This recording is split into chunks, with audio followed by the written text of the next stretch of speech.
Hello and welcome to this part of the induction program, where we will be looking at assessment at a magnifying lens. Before we begin, it is advised that you keep a pen and a notepad ready for note-taking, because as we go along the training, there will be sections which will require you to answer questions. Now, this part of the induction aims to target 4 important elements in our VIN School teacher standards, which are the following. Number 1, understand students' strengths and learning needs, as well as the way they acquire knowledge, and apply appropriate instructional strategies accordingly. Number 2, be well aware of students' physical, intellectual, and social development, and know how to adapt teaching to progress their learning.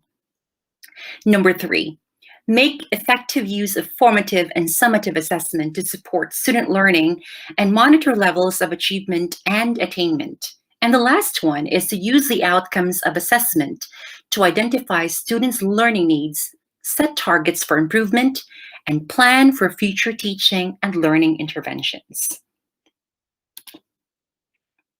By the end of the session, you, our participants, will be able to explain the concept of assessment for learning, compare the differences between AfL, that's assessment for learning, and AOL, assessment of learning, explain key principles of AfL, review AfL strategies and tools, identify and address the factors influencing teachers' adoption of AfL strategies in the classroom, and list the assessment schedule and criteria for this academic year.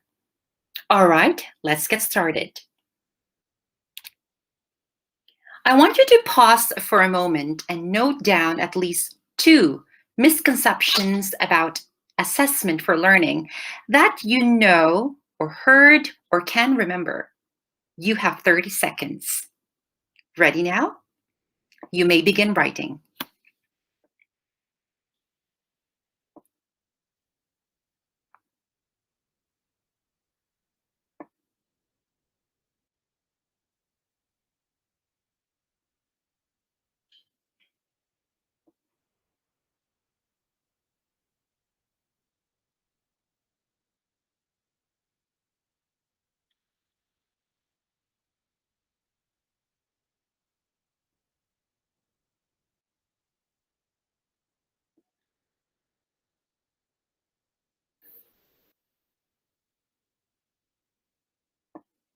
All right, you may have noted the following.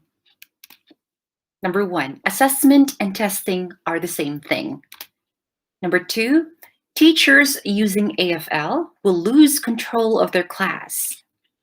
3, peer feedback means students chatting to each other rather than working on a task. Next, examinations are the only type of assessment that matter. And the last one, assessment is a one-way process where teachers give students feedback about their work. Now, these misconceptions are common, but don't worry. We are all a work in progress, and we are here to learn. In the succeeding slides, we will define AfL, as well as compare and cite the differences between the concepts of AfL and AOL. Again, that's assessment for learning and assessment of learning. Now, assessment can be formative. That's assessment for learning and assessment as learning, or summative, assessment of learning. In general, according to Paul Black in his work entitled The Black Box, the term assessment refers to all those activities undertaken by teachers and their students in assessing themselves, which provide information to be used as feedback to modify the teaching and learning activities in which they are engaged. Such assessment only becomes formative assessment when the evidence is actually used to adapt the teaching work to meet the needs. Now, what Paul Black said is supported by James Woodworth from Cambridge International Education. Let's have a look at the video to know about how he defines the terms and how he discusses the relationship between assessment for learning and assessment of learning.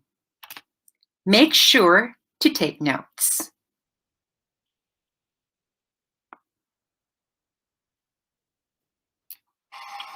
Assessment for learning is assessment that takes place while the learner is still engaged in the learning process.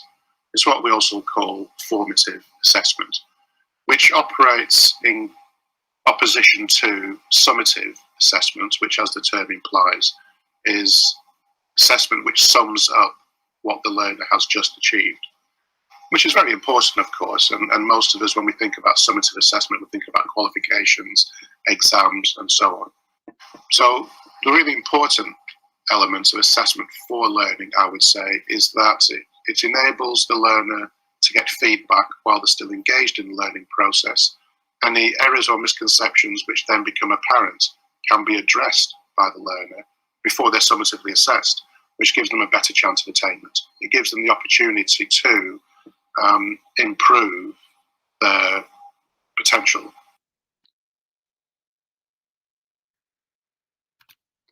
That is absolutely correct.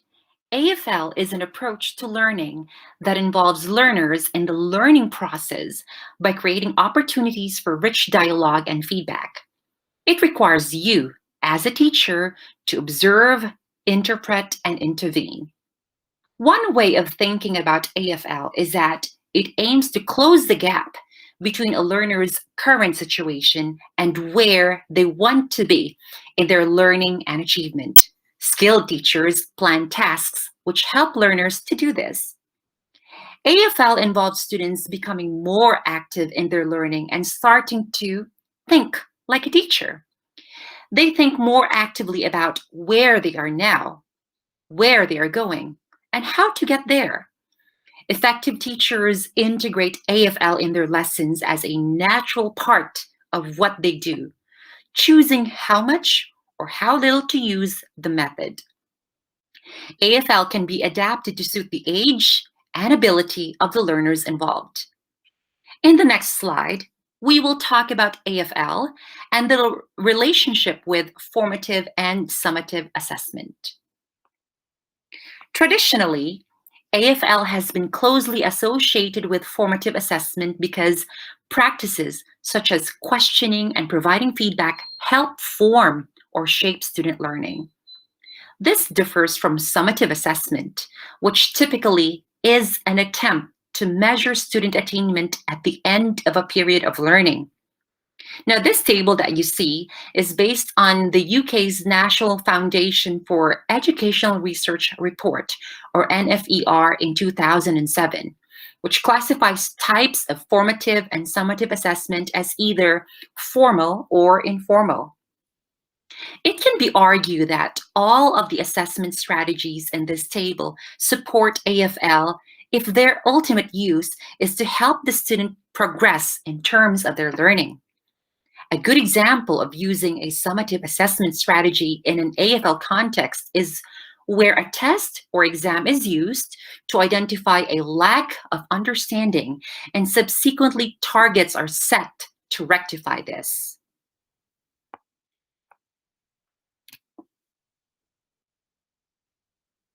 In summary, assessment for learning or formative assessment is not an attack on assessment of learning, which is the summative assessment. These are complementary approaches, and it's about getting the balance right. So who does the balance? Is it the teachers or the students? It's the teacher who decides the balance and timing of formative and summative assessments in the classroom. And this is according to David Spendlove in 2009 in his book, Putting Assessment for Learning into Practice. You might wonder, what are the key principles which underpin AfL? Well, the first one is that AfL is an integral part of everyday practice by learners, peers, and teachers. Black and William argue that if teachers use formative assessments as part of their teaching, students can learn at approximately double the rate. Hattie's research also shows that using formative assessment in the classroom brings about real-world differences in learner achievement. The second principle is that AfL is about the use of assessment to improve learning and not the type of activity. AfL helps in making understanding and knowledge, according to Hattie, and he describes this as more visible. AfL helps learners understand what excellence looks like and how they can develop their own work to reach that level. The third principle is that AfL is about learning how to learn. It is a skill for life and not the examination success. Metacognition suggests that all learners need to be able to reflect on their own learning, to understand how they learn best, and to reinterpret any new knowledge, skills, and conceptual understandings that they have acquired. Learning happens when students are given opportunities to build upon previous knowledge and experiences. Research consistently shows that only telling learners what they need to know is much less effective than helping them construct meaning for themselves. If there are principles, then there should be elements of AfL. And these are the following elements of AfL: sharing learner intentions, clear success criteria, feedback and marking, pupil self-evaluation, effective questioning, and target setting. We should also understand that the process that takes place in assessment should involve clear learning objectives and outcomes. These should be included in lesson planning and should be communicated to the students clearly at the start and in the progression of the lessons. It should also include opportunities for rich dialogue and effective questioning. Opportunities for dialogue and effective questioning enables a student, with the help of their teacher, to find out what level they are at. It should also include descriptive feedback. Descriptive feedback, where the teacher provides feedback to each student about how to improve their learning, is very, very important. Through effective feedback, students understand what successful work looks like for each task they are doing. And through feedback of the learning progressions of the students, they are given a big picture of what it is to be learned, as well as what the target settings are. AfL should also include self and peer assessment. Students become more independent in their learning, taking part in peer assessment and self-assessment. Lesson plans should also include opportunities for self-reflection and collaboration so that students will become more familiar with self-assessment and peer assessment. Assessment for learning in practice. Now we are moving on to this part. AfL emphasizes the creation of a learner-centered classroom with a supportive atmosphere and where students are not afraid to make mistakes and learn from them. We are going to look at approaches or strategies that you can use in a lesson or program of study. The first approach or strategy is questioning. Questions are a quick and important way of finding out what your learner understands about a subject. How else can questioning benefit the learner and the teacher? Write at least 2 answers in your notepads and you have 30 seconds.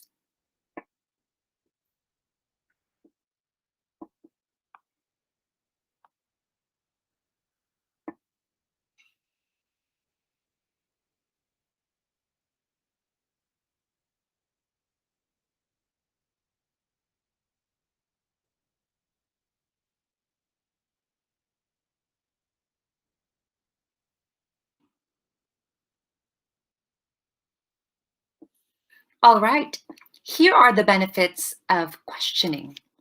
1, asking questions promotes student learning.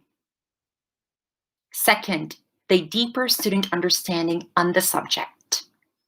Third, they identify areas of help needed. And fourth, based on responses gathered, teachers can develop suitable interventions in teaching and learning based on the learner's ZPD, or Zone of Proximal Development. But what are the requirements of effective questioning, you may ask? Number one, quality questioning. Here, you may use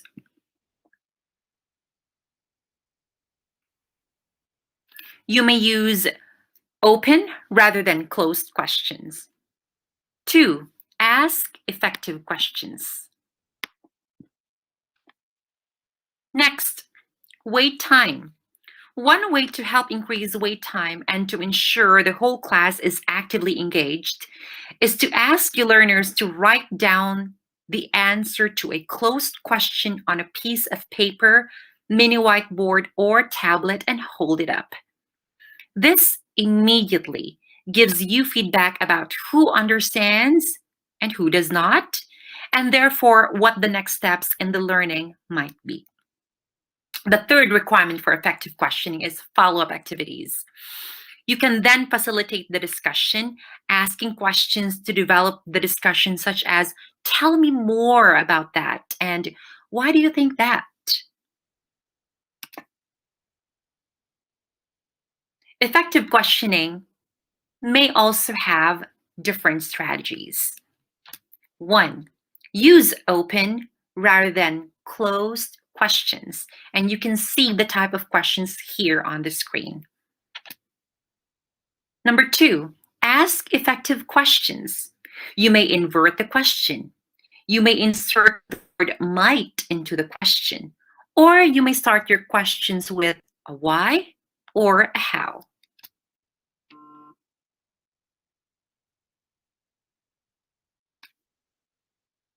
Moving on to feedback. The next strategy is feedback.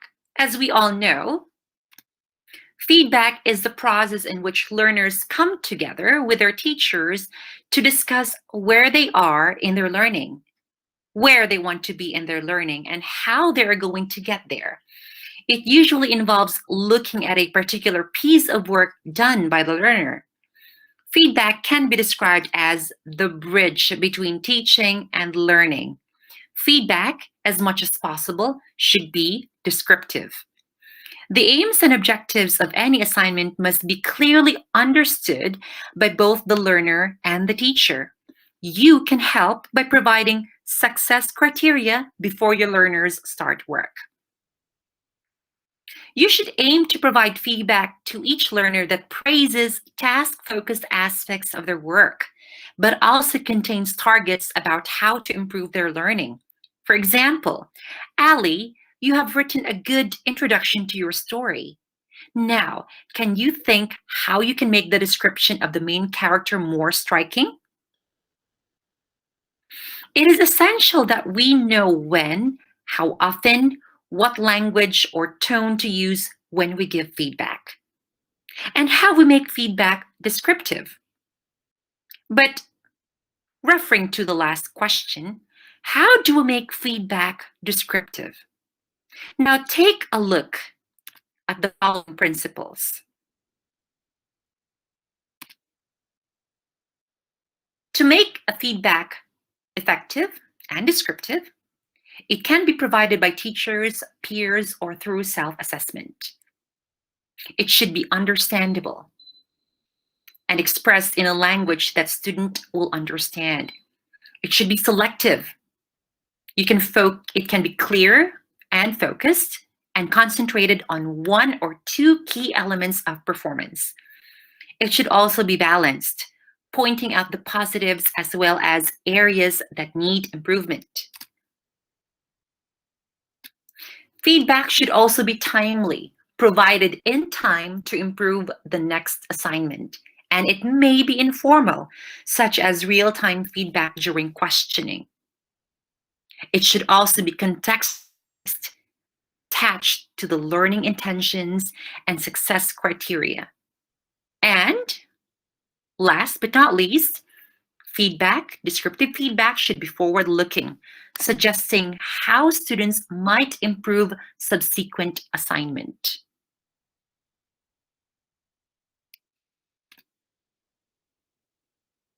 The third strategy is self and peer assessment. Self-assessment is the involvement of students in identifying standards and or criteria to apply their work and making judgments about the extent to which they have met these criteria and standards. By extension, peer assessment is the same, except this time, students are involved in helping each other to identify and apply criteria and making judgments about each other's work in relation to those criteria.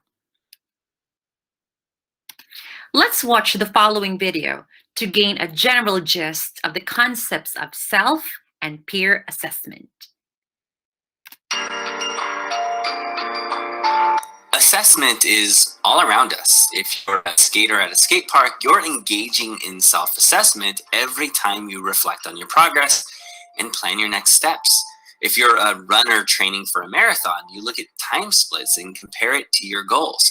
If you're a musician, you're engaging in assessment every time you listen to yourself play and make modifications to your approach. As an author, you engage in self-assessment when you revise your work, and it's not always individual. Often assessment will happen in community. If you're a chef, you're engaging in peer assessment when you ask a trusted fellow chef, how does this taste? If you're an artist, you might ask for an extra set of eyes on a particular project. If you're an engineer, you might observe users to see if your design is working.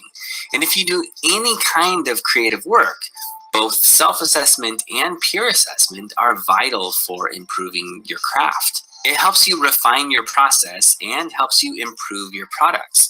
Assessment helps us figure out what we know, what we don't know, and what steps we need to take in the future to master a skill or understand a concept at a deeper level. Okay, but what does this mean in the classroom? Well, it starts with self-assessment. Here, students engage in goal setting, where they set goals, plan their approach, and keep track of the progress. They also engage in self-reflections. Here, they can reflect on the learning process, but also focus on the strengths and weaknesses of their products, which then leads to new iterations. A similar option is a student survey with multiple choice, checkboxes, and Likert scales. In some cases, students might use a self-assessment rubric. Students are able to look at the progression from emerging to mastery with specific descriptions in various categories. They are able to gain an accurate view on what they are doing while also having a clear picture of where they need to be. Students might also use checklists. These can be a powerful diagnostic tool that students use before, during, and after a specific task. When projects are done, they can present their work in a portfolio where they reflect on what they've learned. Peer assessment is also important. One option is the 10-minute peer feedback system. This begins with one student sharing their work or pitching an idea, while the other student actively listens. It then moves to a chance to ask clarifying questions, get feedback, respond to feedback, and chart out your next steps. Another option is structured feedback with sentence stems. This is especially helpful for ELL students. Or you could use the 3-2-1 structure. Now this is simple. Students provide 3 strengths, 2 areas of improvement, and 1 question that they still have. Another option is the peer feedback carousel. Here, each group has a stack of sticky notes, and they offer anonymous feedback as they move from group to group to group. Or you could keep it more open-ended with peer coaching. Students interview each other about the process, they guide reflection, and they provide feedback. Now, we often think of classroom assessment as a conversation between teachers and students. But in life, students won't always have a teacher to grade their work or give them necessary feedback. And this is why we need self-assessment and peer assessment every day. The more we can integrate this into our lessons, the better prepared students will be for the creative life.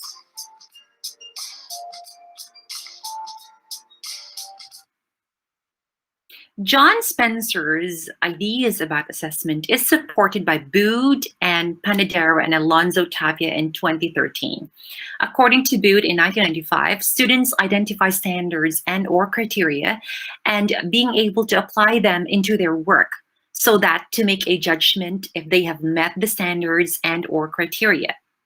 Panadero and Alonso in 2013 said, assessment is a part of self-regulated learning, which is important to the development of one's socio-emotional abilities.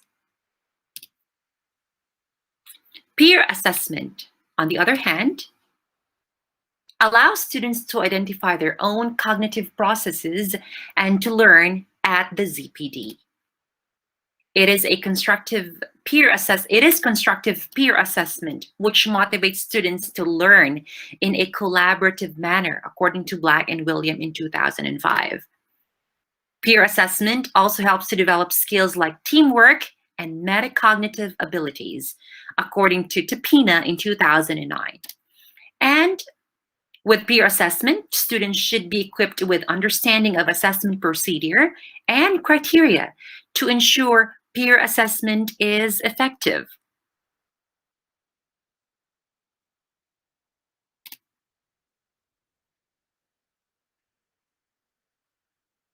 Now, was there a time that you gave your students opportunities for self and peer assessment? How did it go? Let's see how students maximize the employment of self and peer assessments in the following clip.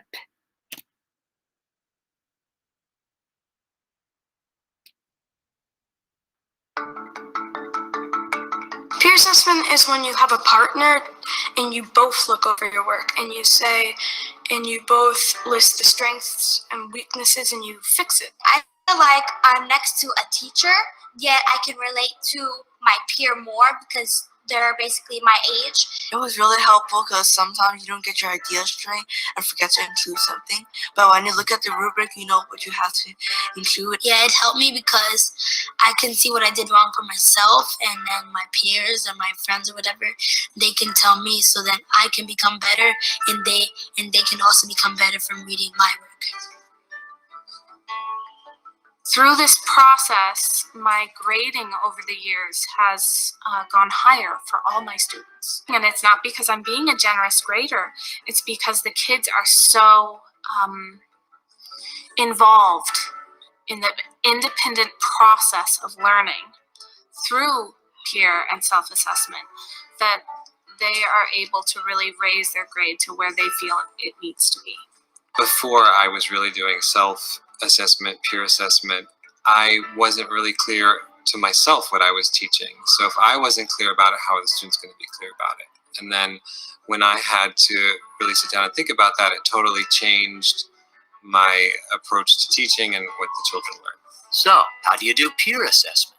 One way to do peer assessment is to use the ladder of feedback created by David Perkins of Harvard University. This method provides a process of critique that guides students to generate kind, thoughtful, and effective feedback. The ladder of feedback asks students to formulate their assessments in the following way. First, questions of clarification, such as, am I reading this correctly? Second, comments on value. For example, what I think works really well is. Third, comments of concern, such as, what I worry about is. And fourth, suggestions for revision, i.e., maybe this part would work better if you. Students may also base their feedback on the rubric you have created with them for the assignment. It is critical that as students confer, you walk around your classroom to monitor progress and ensure that the ladder of feedback is properly applied, that each student is receiving useful feedback, and as importantly, when your class completes the peer assessment process, students will have ample time to revise their work. Vocabulary that I would try to teach before assessment just never seemed to stick, and now it's like sticking, and they're using it naturally in their speaking. It's amazing. They're able to take ownership of their own work. It's no longer just depending on me to tell them what to do. They're making the decisions themselves. Their advice sometimes is clearer to their peer because it's not coming from an adult, it's coming from someone that's really on their level. They're a little bit more comfortable to hear the criticism from their peer, as well as the values and compliments that is in their work from their peers. And I'm always amazed at what they're able to articulate. It's often better than what I would say. Peer assessment allows me to understand other people's opinion about my work, and because after self-assessment you think it's perfect, but then you have to make other people think it's perfect also. So you have to have a classmate or a group of people view it, so it can help you better understand other people's opinion, not just your own. Actually, it makes me think, wow, I actually should change this. And in the end, my work turns out really good because of all the editing. By trying assessment, you're going to learn what it is you're trying to teach. The greatest discovery for me is how much power this gives my students as learners.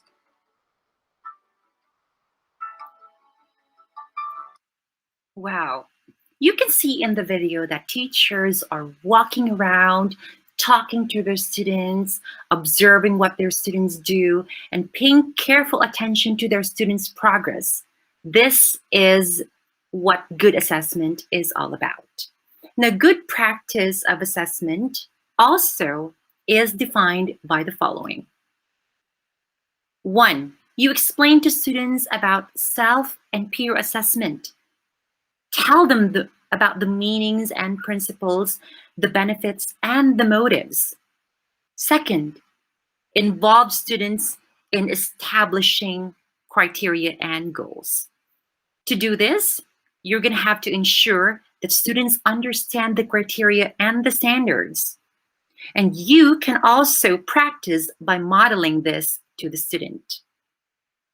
Lastly, good practice also happens when you provide feedback. Provide students with guidance on how to make judgment about the quality of their work. And also, when you give good feedback, this is going to be cascaded by the students to other students. They will also improve the way that they give feedback to their own peers.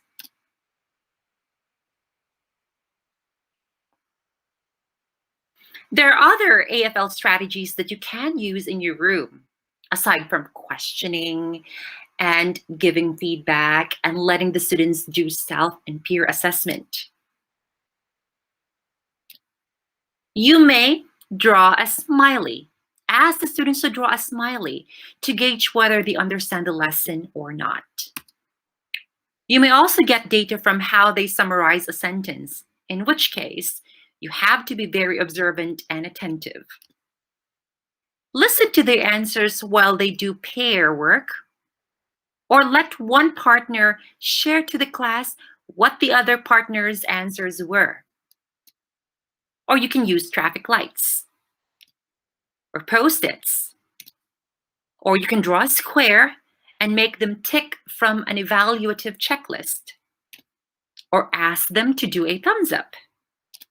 You can even use mini whiteboards in class. Walk around, pay attention to students' answers. You can observe what the students do while you are facilitating learning. And of course, who doesn't use the KWL chart? You can also use the cold call.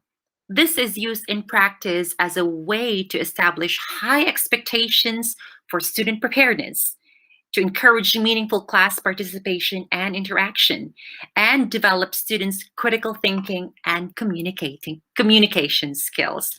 There is going to be more from the list given by Ms. Hua, and you may check the attached document.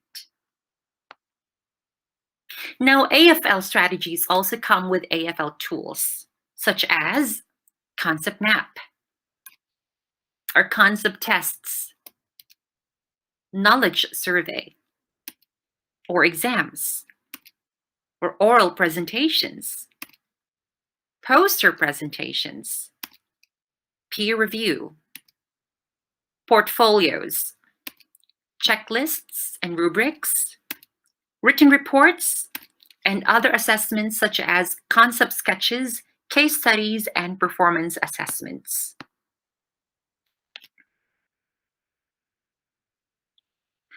Many educators are reluctant to adopt the use of AFL because there are a lot of factors that influence the adoption of AFL in their classrooms. Here are a few challenges of AFL. Number one, misunderstanding. The word assessment often leads to confusion because it is usually used to refer to summative testing. AFL mainly focuses on the use of informal formative assessment to improve learning.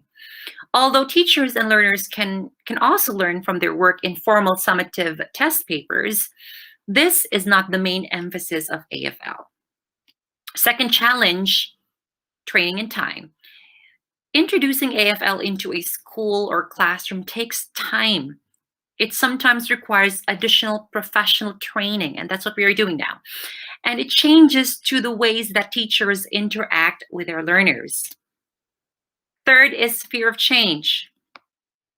Teachers and learners may fear that the changes required in their classroom practice will not help them.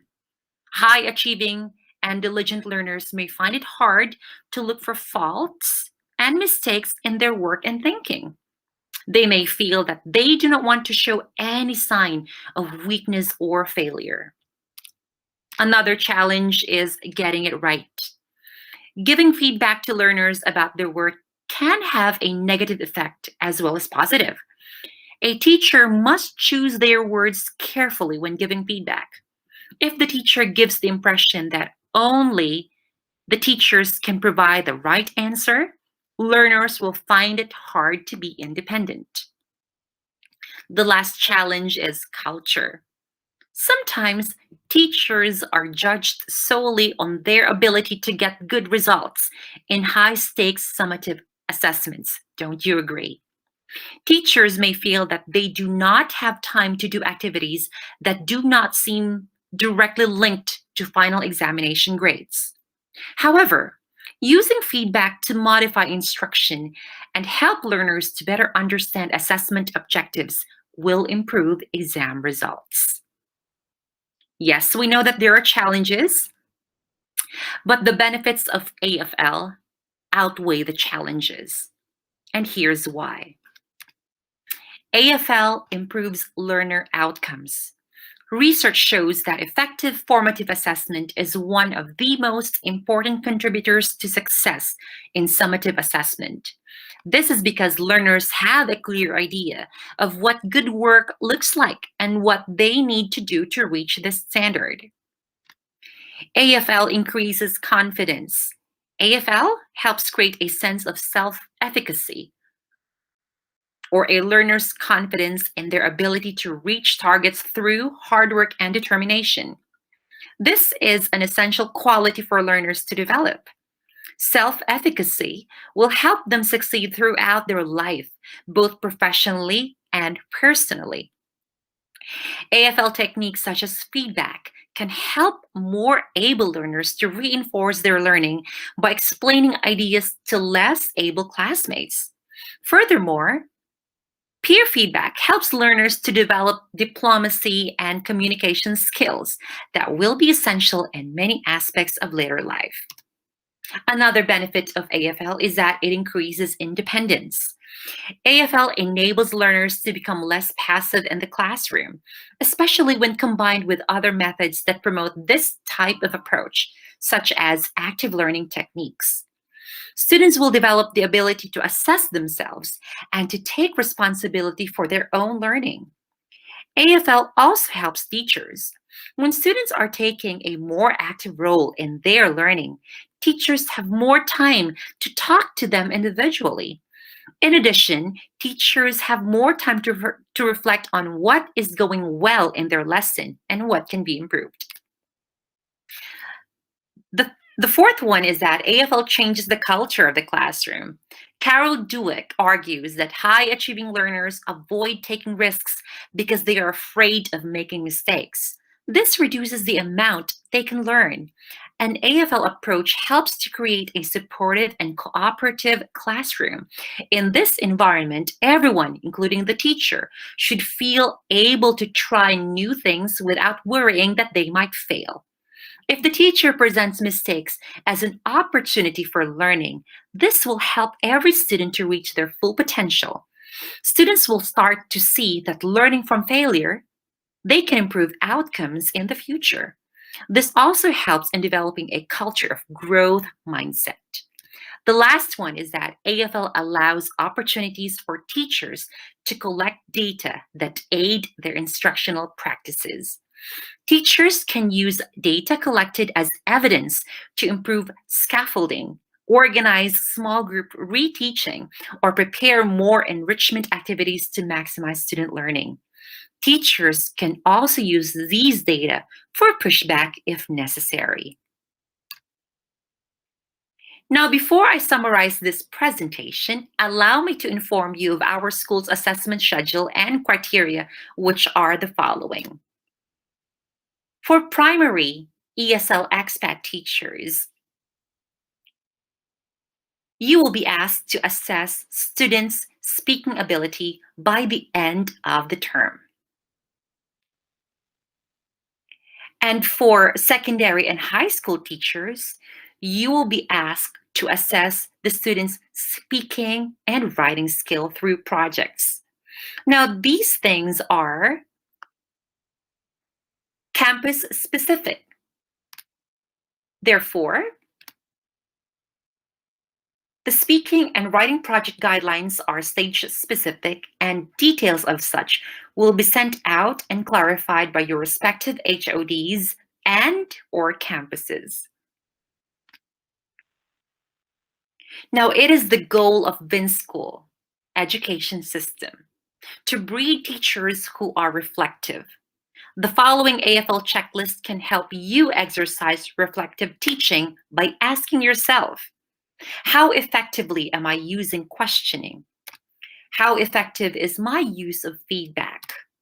How effective is my use of peer feedback?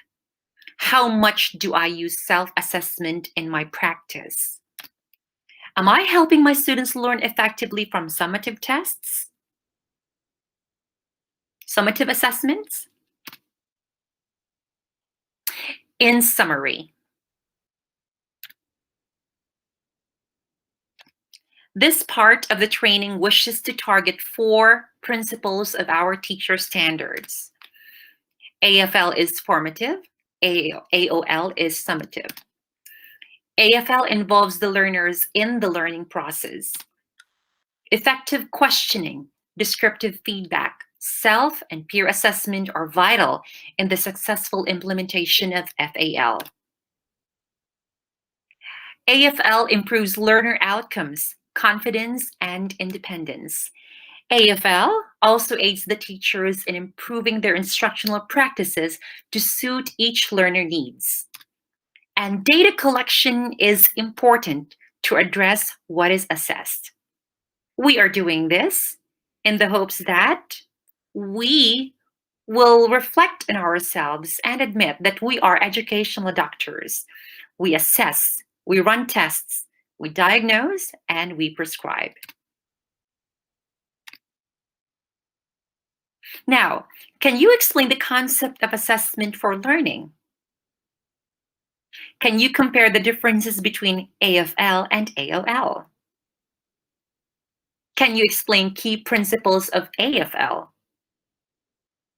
Can you also identify and address the factors that influence the adoption of teachers of AfL strategies in the classroom? And can you list the assessment schedule and criteria for this academic year?